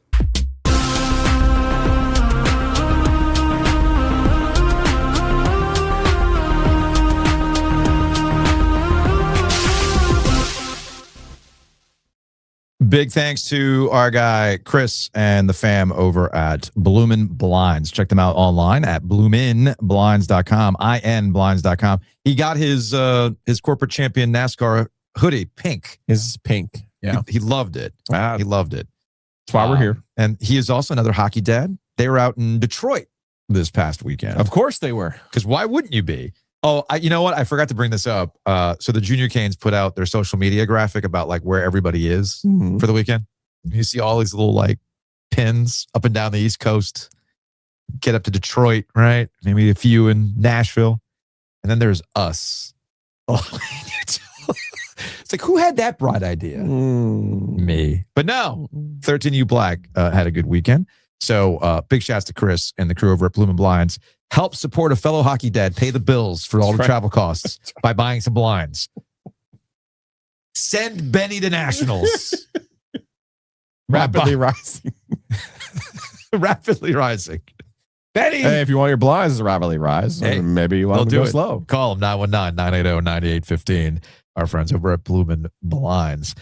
Big thanks to our friends at the Butcher's Market. You can check them out online at thebutchersmarkets.com. Again, you're running all over the place, one thing off to another. Yes, just got back from a tournament in Utah. Guess what happens tonight? More practice. So you got little time to do things. Sometimes you just need a meal ready to go. They can do that for you at the Butcher's Market. Grab and go. Thebutchersmarkets.com. Big thanks to Two Roosters as well. Treat yourself. Hey, maybe your team did well. It's time to celebrate. End of season kind of thing, right? Head on over to Two Roosters. Jared and the crew can do that for you. They can do like all sorts of ice cream socials for you. So check them out. They'll even bring the truck out.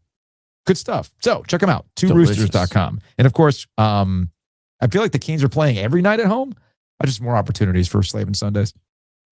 Go again to TwoRoosters.com. Best deal in the arena. And let's say maybe you are committed to the sports travel lifestyle. And you look at your credit cards and you're going, what kind of decisions have I made in my life? What did I just do? Why am I doing this? For the memories, Joe. It's for the kids. So how are you going to consolidate all that travel hockey debt? Easy. It's by refinancing with our friends at Miller Lending. Check them out online at millerlending.com. 919-447-3377. Again, that's 919-447-3377. All jokes aside, yes, consolidating debt is a way to go about it because credit card interest rates are ridiculous. And as high as you might think interest rates might be, they're a hell of a lot lower than that. However, don't get got by the salesmanship of like, rates have come down to historic lows. Well, about that. So get the real conversation, get the real rate, understand what's going on. Head on over to millerlending.com, 919-447-3377.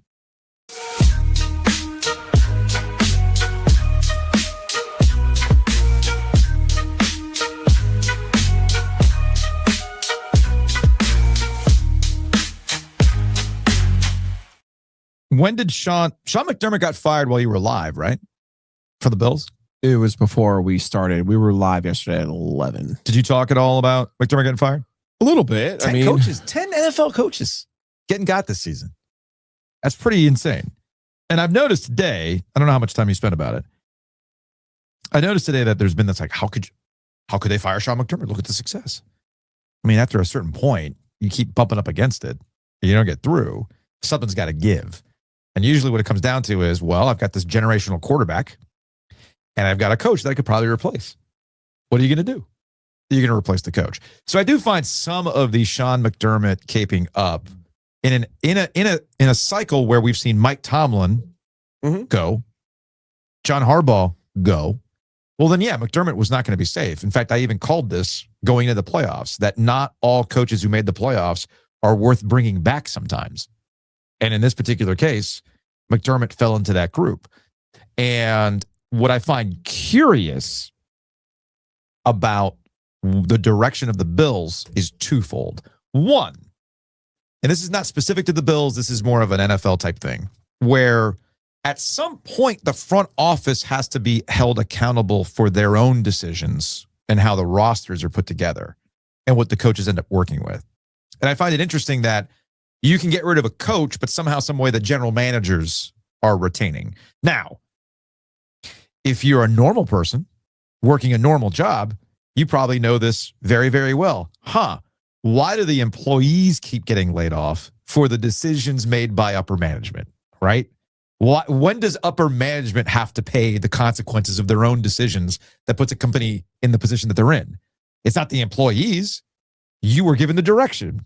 You were given the resources. The resources continue to go away, and it makes it harder for you to do your job. And yet, front office continues to maintain its position.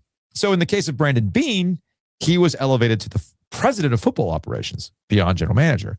We saw this play out in New York, although last time I checked, I'm pretty sure Harbaugh getting hired restructured how the front office is going to work because he was not going to take that job as it was currently constructed. And Harbaugh had enough leverage, like, if you want me, this is how we're going to have to do it. So I think Harbaugh ended up getting his way. You saw this play out in Miami, which, hey, our guy Jeff Hafley is now the Dolphins head coach. When did we talk to Hafley? 4 years ago? When he was at Boston College? No, his first year of OG. So it was 23. So 23. That was 3 years ago. No, 23 was not our first year of OG. That was 23 was our first year of OG. Oh, when was this? It was July OG. So it was 3 years ago. Yeah. What is time, Joe? Oh. What is Because time? he got the baseball cards and he was excited He was about the hyped. gum. He was He hyped. did chew the gum. And we saw what happened to Boston College after that. He was smart. He understood the assignment.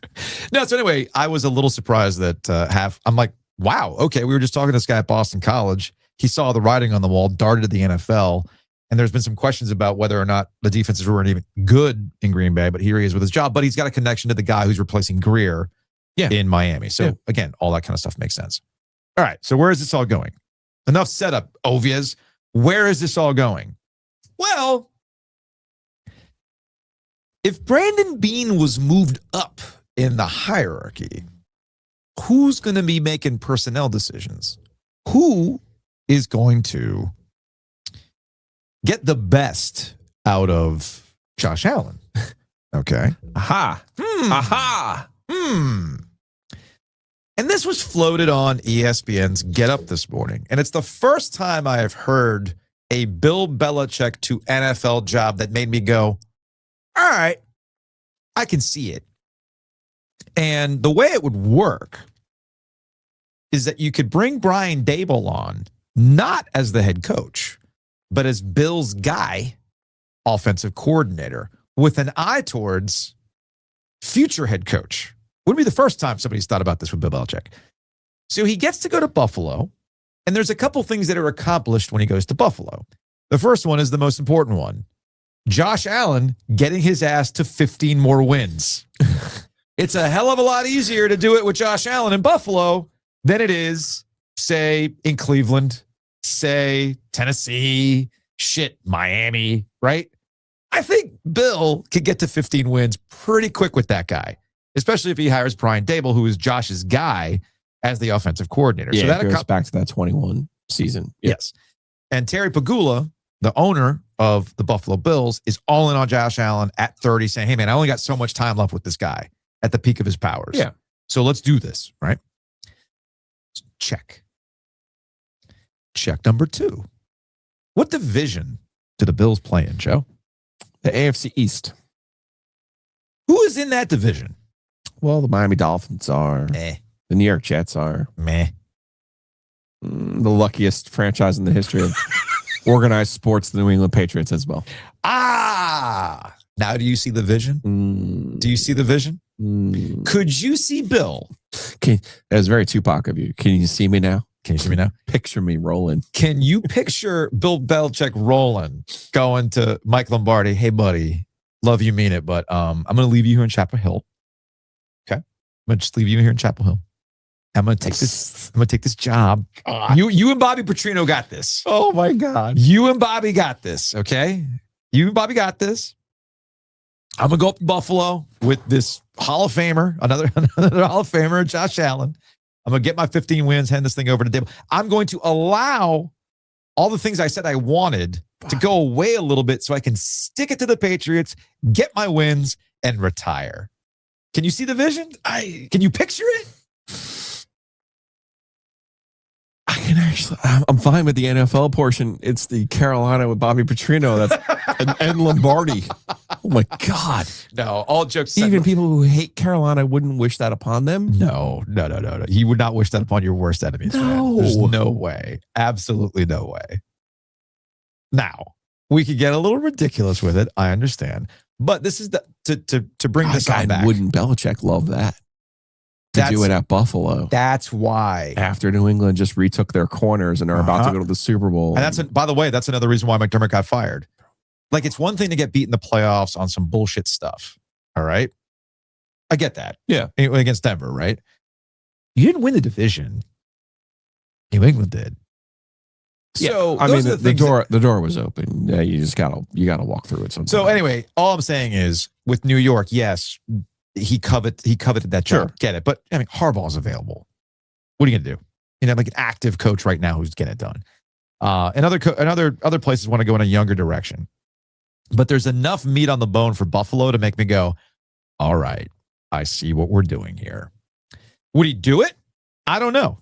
I really don't know. You tell me, man. This is a guy who would he do it? Of course he would. He was on. I don't know, Joe. He sounds like he's very committed to UNC. Hey, look. My bad. Hey, shouts to Carolina. They did get to the national championship game. Okay. In year one with Bill Belichick. Just on the game day set. And you got to be happy about this, Joe. Look what he's wearing. Tar Heel blue. Sorry. See that lapel pin? Perfect. He's got a little UNC interlocking UNC logo with the American flag.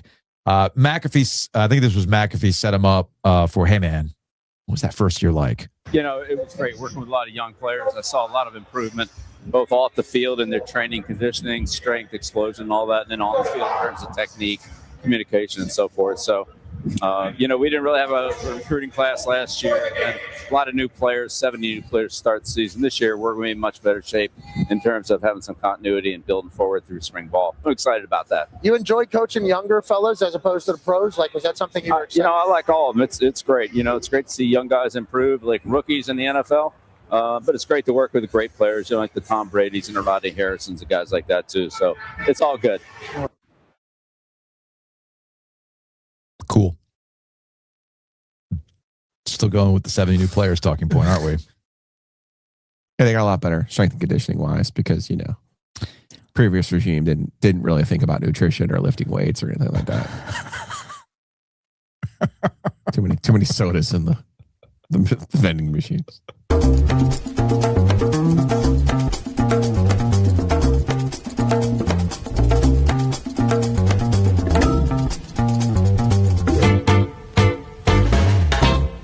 Can I get odds on Bill Belichick to the Buffalo Bills? Not yet. Not yet. Not yet. All right. Offshore, but not legitimate ones like our friends at DraftKings. No, we don't do that. We do legitimate here. And it's really easy to do on the DraftKings Sportsbook app, an official sports betting partner of the NFL. Makes every playoff moment feel bigger. Speaking of playoff moments, happy for you, man. That's not how this works. No.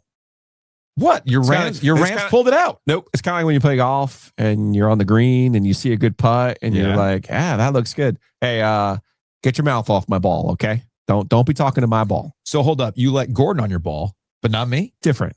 I mean, you're literally texting with Gordon while I'm on the plane. Different. Or wherever it was. We also had a shared ticket, so. Oh, so you're commiserating. Is that what it is? We're allowed to, yes. But hey, look. It's also called a reverse jinx. I'm proud of you, though. I mean, look, you've been sweating a little bit. Panthers, Bears, 2-degree weather. Do not.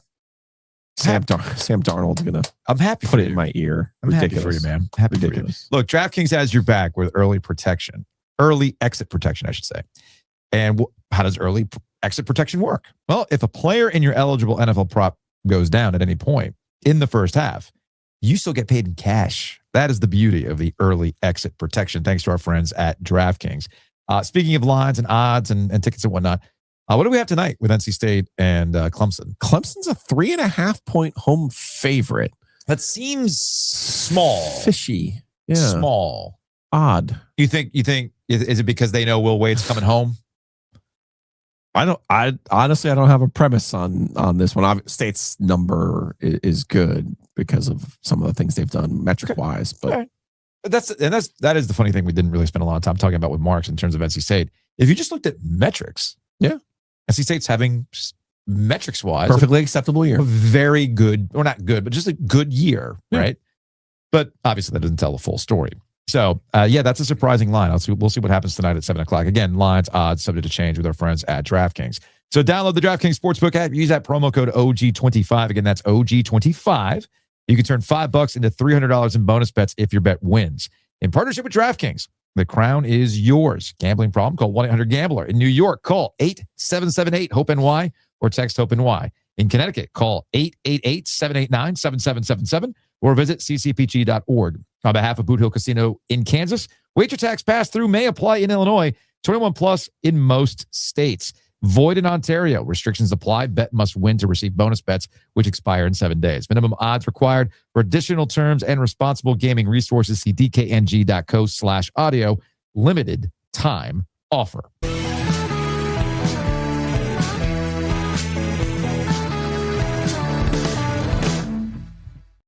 Big thanks to our friends at Hometown Realty. You can check them out at myhtr.com. Again, that's myhtr.com. 25 years with Hometown Realty. Here in the community, they've got cool programs like the Hometown Hero. What else do they got cooking, Joe? Hometown Hero right now, 5 monthly winners. So that's each office. You have offices in Raleigh, Atlantic Beach, Garner, Selma, and Clayton. So each month, you're going to have a Hometown Hero. Here's how it works. You're going to nominate an individual who makes a positive impact through service leadership, kindness, or community involvement. If you know someone who gives their time, heart, and energy to others, we want to hear about them. So go to hometownhero.com. That's hometown with an E, hometownhero.com. Nominate an individual who you've seen make a difference in your community. Again, those communities being in Clayton, Garner, Raleigh, Atlantic Beach, or Selma. Have monthly winners, and then at the end of the year, they're going to have a grand prize winner to celebrate their 25th anniversary in the real estate market here in North Carolina. I love that. All that information you can find at hometownhero.com. I think that's my favorite part about our OG corporate champions. They're here, they're local, they do things in the community. That's fantastic. Just like our guy, Matt Davis, over at State Farm. He's here in Garner, in the community. He raises Ring of Fire, right? Yeah, I was going to say, I'll nominate Matt in Garner for sure. Good stuff. And he's going to help you out, obviously, with your home and auto and save you money, but also financial planning. So that way Matt can sit down with me and go like, hey, so Ovies, how are you planning to pay for all this stuff next season? That's a great question, Matt. What can I do? What can I do? Let's have a conversation. So you should have a conversation. Call him today, 919-779-8277. Probably before you spend the money. Whoops. How do I make this back? How can we make it so I don't hit Jilly up saying, "Hey man, so can we get a payout here? Because this credit card ain't gonna make it." Thanks. 919-779-8277, and of course our OG Hayes Mosquito Authority, Pest Authority. Check them out online, bugsbite.com. Yes, it's cold right now, and it's only going to get worse this week based on the forecast. But it's never too early to start thinking about how the spring and the summer are going to go for you, and don't have it ruined by mosquitoes. And in the meantime, you can take care of the inside of your house with our friends at Pest Authority. Bundle and save at bugsbite.com.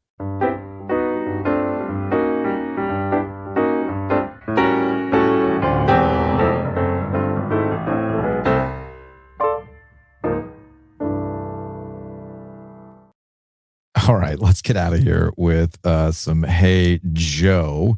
What do we got here? We got let's go to the OG Sports phone, shall we?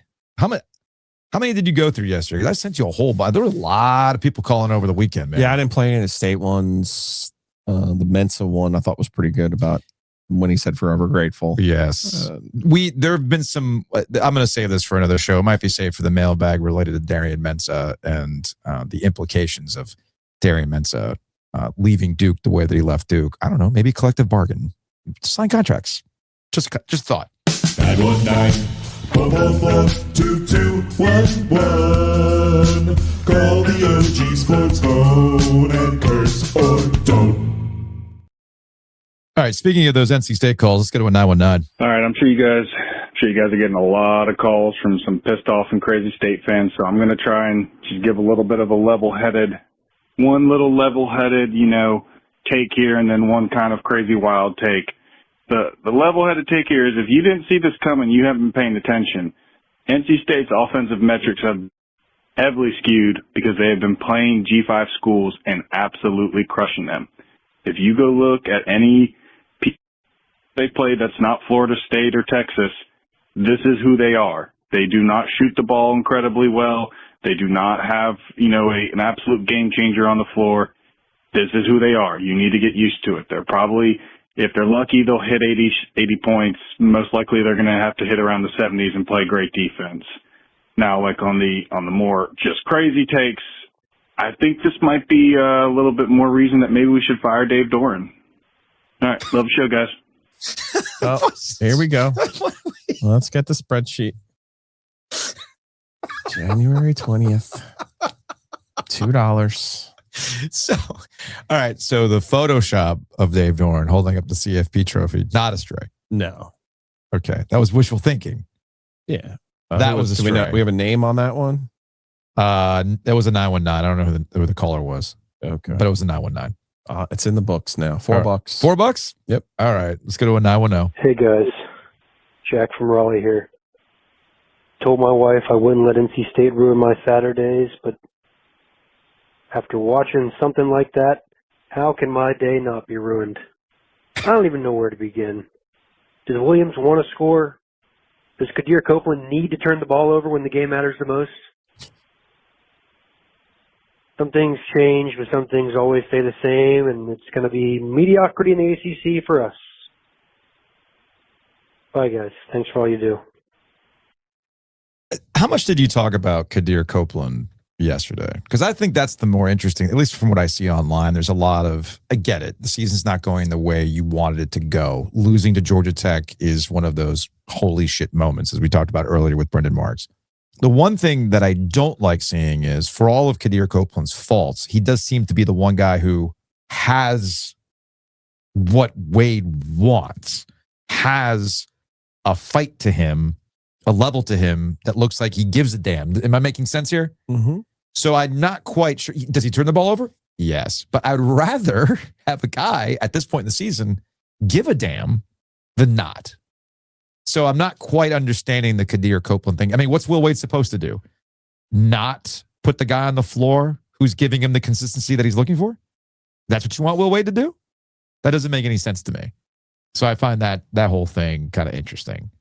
Let's go to a 919. Joseph in Wake Forest, and I guess it's true that UNC basketball is a rudderless ship that's turned over the siding light, or whatever the name of that movie was. But at this rate, they may have an interim coach if Davis can't get them straightened out and play some defense. What I was really calling about was, I know you guys have the OG beer. The brewery up in Massachusetts made the Drake May beer, and they made a big run of it, and it sold out in 2.5 days. So you might have some competition on your hands if they ever ship it down here, because, Tar Heels will snatch it up.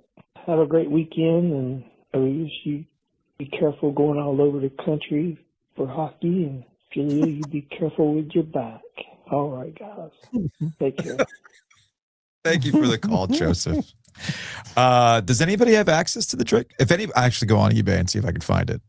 Now I'm curious about this Drake May beer. Yeah. I'll go on eBay, see if I can find sure it's super flavorful. Drake, he's so boring. I mean, it's by design. I get that. It is by design.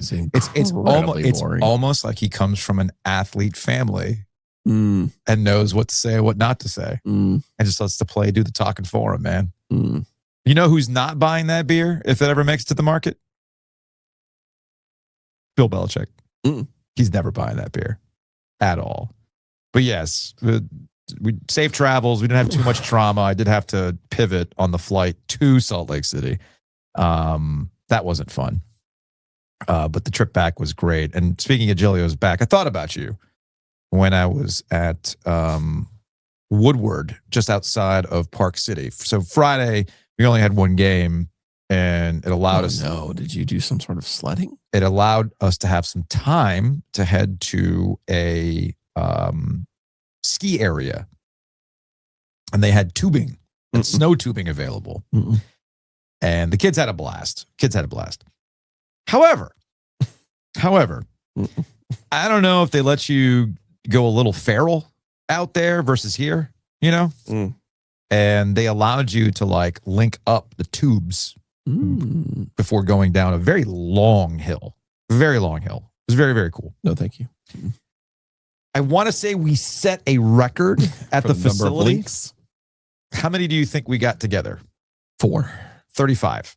I'm sorry? It was like a train picking up speed as we continued to go down the hill. The kids got a bright idea. And they thought, how about when we go down this hill, we all let go and see what happens? That was a mistake. And that's when I thought about you. When I bumper card essentially into a group of kids at the bottom of this hill who had let go initially. And right now, the back of my neck is a little sore because I hit and just popped over the tube. And I'm like, feel the pain right now. And I'm like, you might have died in that situation.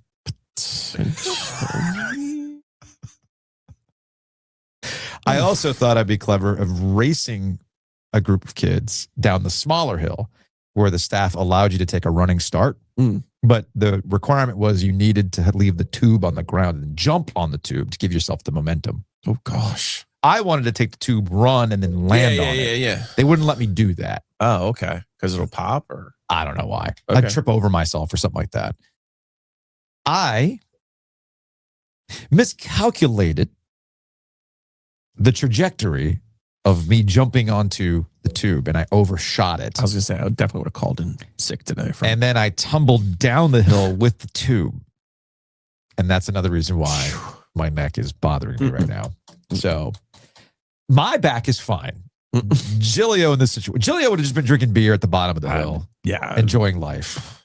Going, that's a you problem. I'm hurting just thinking about it. So I guess what I'm getting at is this weekend when we have a blizzard, you will not be doing anything. Here? You don't know about this? No. Oh, buddy. Apparently we're going to get hit this weekend. But you know how it is in North Carolina. They predict these big snow events and nothing happens. And typically the big snow events happen when they don't predict it. I was going to say like in March or, yeah. I think last year there was a time where they thought. But anyway, apparently we're going to get whopped this weekend. So be on the lookout for that. That's going to wrap it up for today's show. We'll see you all tomorrow.